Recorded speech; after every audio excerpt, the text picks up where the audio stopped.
Well, welcome. In this series, we're going to look at rabbit raising.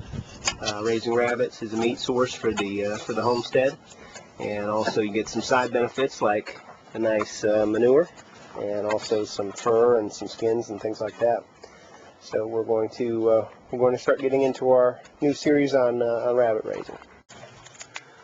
Okay, I'm grabbing this now just because it's here. You know, this is kind of the NC-17 rated part here, guys. That was a little bunny love there that you might have caught the tail end of there, but he did not get all the way to it here. A couple things when they'll, you know, we usually leave them in there about an afternoon, you know, because depending on the doe. Now, if this is a new doe for him. This is the buck right here, the one closer to the camera, and the one kind of huddling in the corner there. That's the doe. That's the chick. Basically, you know, he hasn't really broke her in yet. I know it kind of sounds rough, kind of sounds rude, but what'll happen is he'll get kind of tired of her playing games here in a little bit. And you know, when he mounts, if she's resistant or she's got her tail down or something like that, he'll start biting her ear. You know, and he'll start being a little rough with her, bite her on her neck, bite her on her ear, and things like that. You know, kind of like, hey, what's up? This is, you know, you need to know I'm the man of the house around this module.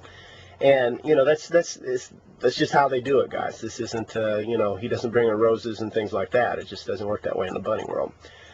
You know, a couple quick things while we're, you know, kind of on the subject right here. And of course, you know, they feel under camera pressure now, so they're kind of chilling out. But you know, you always bring the the doe to the buck, not vice versa. You know, the doe will tend to get kind of territorial in that, you know, if anything gets thrown in her cage and that. So, you know, if she's a bigger doe and the buck's kind of weaker, you know, she might whoop up on him pretty good, you know. So always, you know, you're kind of taking the doe out of her element there, and you're bringing her to the buck. You know, the buck's all like, hey baby, come by my place for the night, you know, we'll go check it out after dinner, right? And meanwhile the doe's over here all in the corner like, God, shouldn't have went on this blind date, good night. Anywho, just trying to interject some humor. But usually what'll happen, and if by chance he gets you know, going again here, racing as my son calls it, since it kind of looks like they're racing around the cage, as Frank calls it.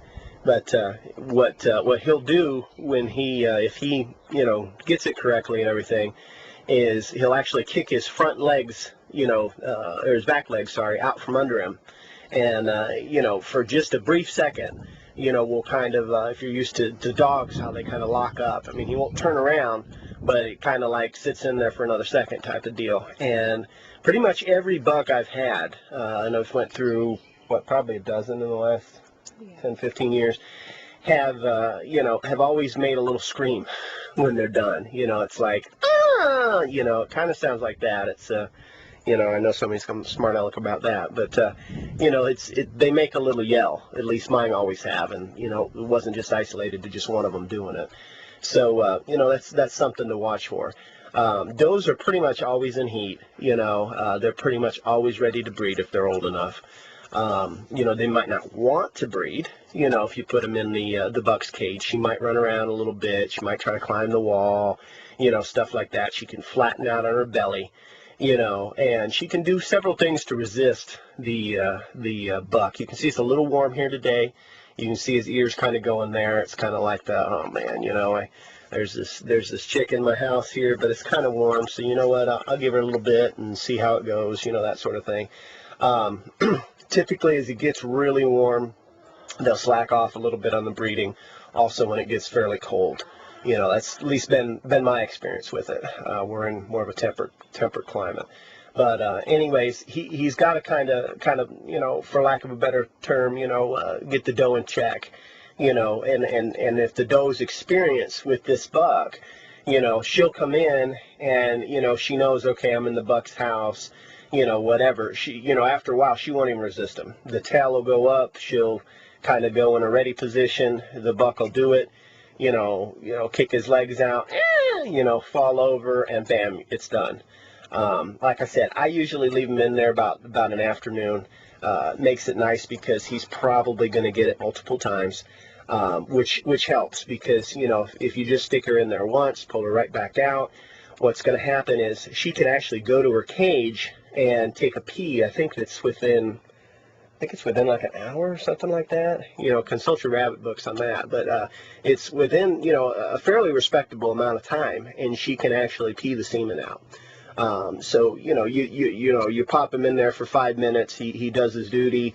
You pull her out, and you go, oh, okay, 28 days from now, we're going to have rabbits. And then, you know, 30 days pass, 35 days pass, and something's not right. He's shooting blanks, or, you know, she wasn't ovulating or whatever.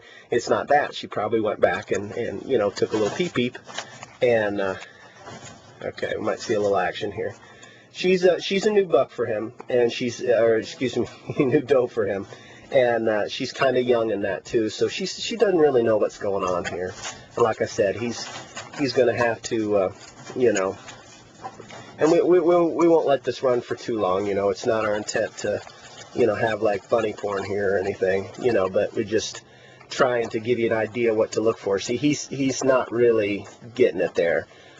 She's flattened out. Remember, I was just saying a couple minutes ago that would happen. Is, you know, if a doe's not very receptive, she'll flatten out, and that's what she did there. And see her tail's really not in a good position, you know, and all that good stuff. But you know, a good buck, you know, he might chill for a little bit like this guy did. But this is why, like I said, leave her in there half an afternoon. You know, she'll get used to his scent. She'll get tired of fighting him, you know, after a while too, you know, and he'll get it sooner or later. And thanks for watching the Survival Report on video here on YouTube. And also, feel free to check out our new online survival message board at www.survivalandpreparedness.com. Again, www.survivalandpreparedness.com. Come by, check it out, discuss the videos, and learn to meet other like-minded people. Thank you.